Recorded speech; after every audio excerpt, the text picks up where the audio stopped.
Eis que vem com as nuvens, e todo olho o verá, até mesmo aqueles que o traspassaram, e todas as tribos da terra se lamentarão sobre ele.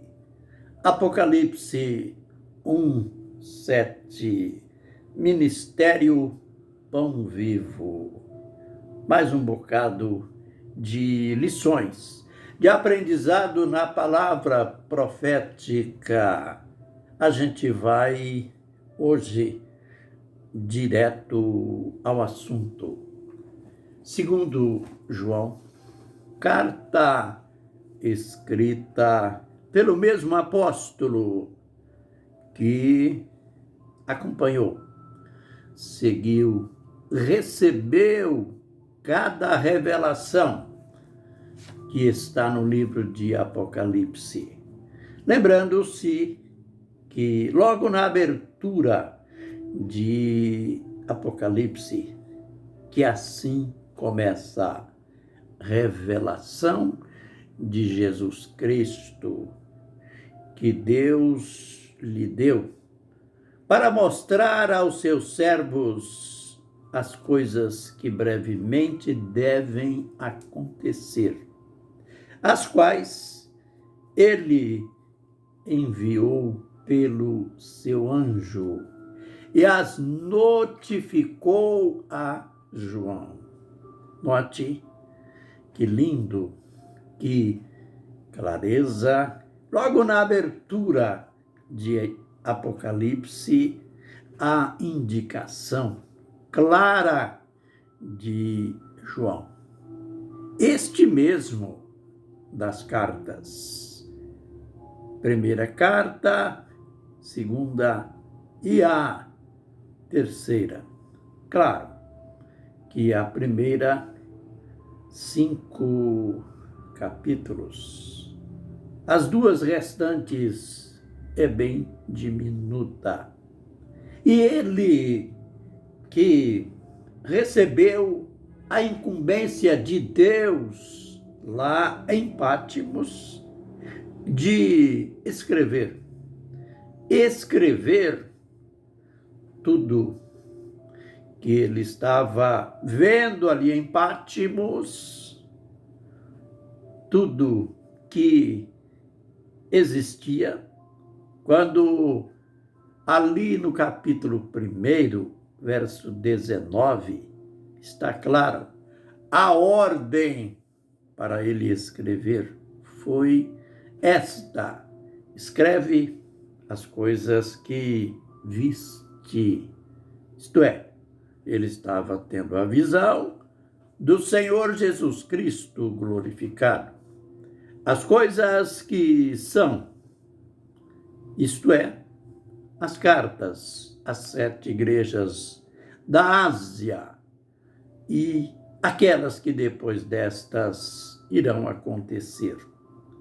E, então, dentro desse bloco último, aquelas que depois destas irão acontecer, chega-se à conclusão. A conclusão final. O tempo do fim. E lá no capítulo 13, ele fala que viu subir do mar uma besta. E quando ele descreve esta fera de 7 cabeças e 10 chifres, ele fala de um governante, de um ditador que tomará as rédeas do mundo. Um governante mundial que por 3 anos e meio ou 42 meses receberá o trono, o poder e a autoridade de Satanás. Governará o mundo com mão de ferro, vai blasfemar contra Deus, contra os que habitam no céu e vai também perseguir os santos.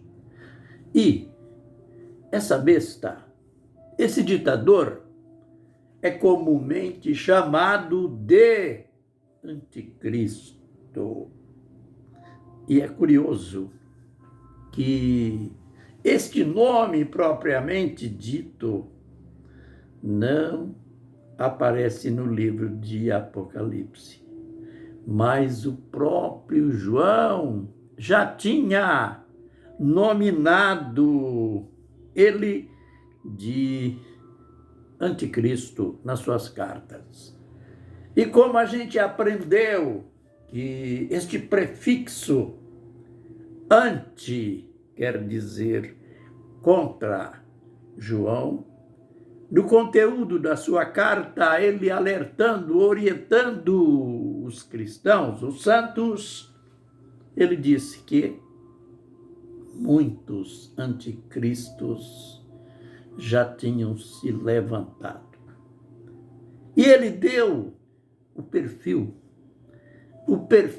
desses muitos anticristos, mas ele apresentou ali o lado, saindo um pouco do lado epistolar, ele falou de algo profético. Quando ele diz que muitos anticristos têm se levantado, ele disse, porque ouvistes do anticristo que virá. Note que aqui ele estava falando desse, que ele falaria dele lá em Apocalipse 13, quando ele recebera a revelação do anjo de Deus lá na ilha de Pátimos. E então ele, no verso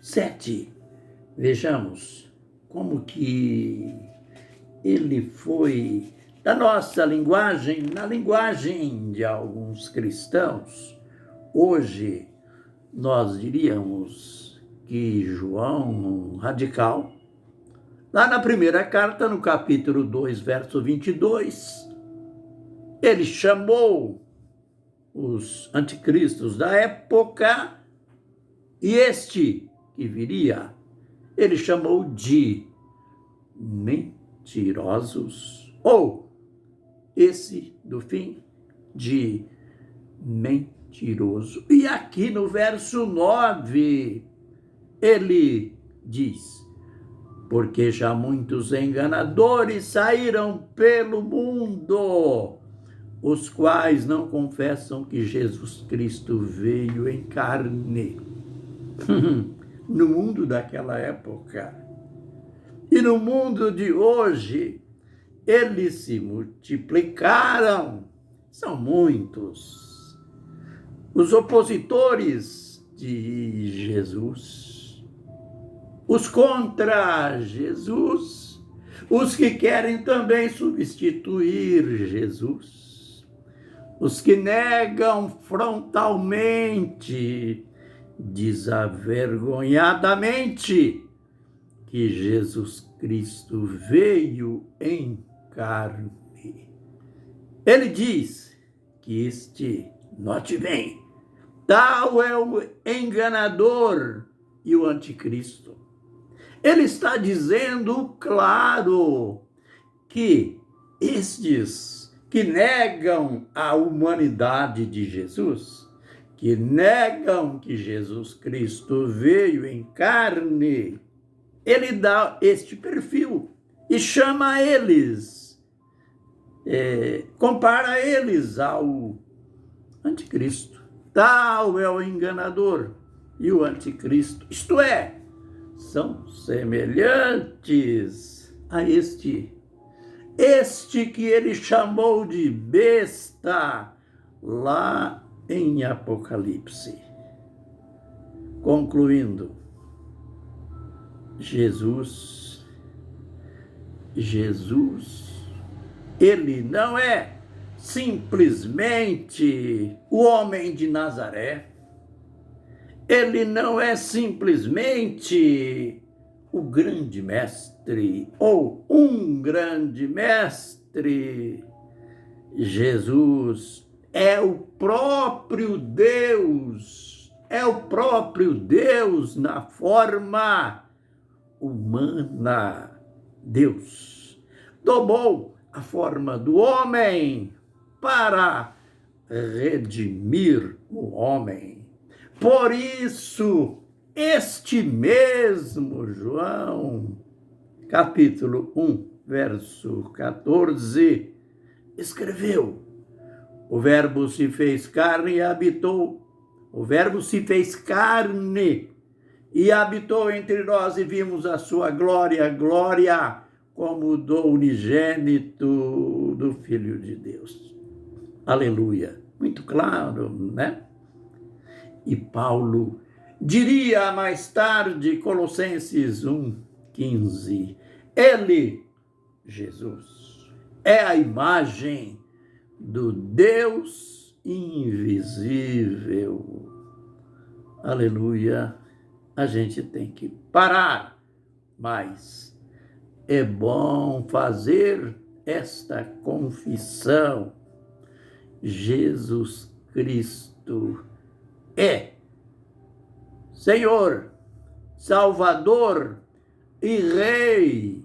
Nele habita toda a plenitude da divindade. Que o Senhor nos abençoe e nos guarde. Que o Senhor faça resplandecer o seu rosto sobre nós e tenha misericórdia de nós. Que o Senhor sobre nós levante o seu rosto e nos dê a paz. Amém e amém.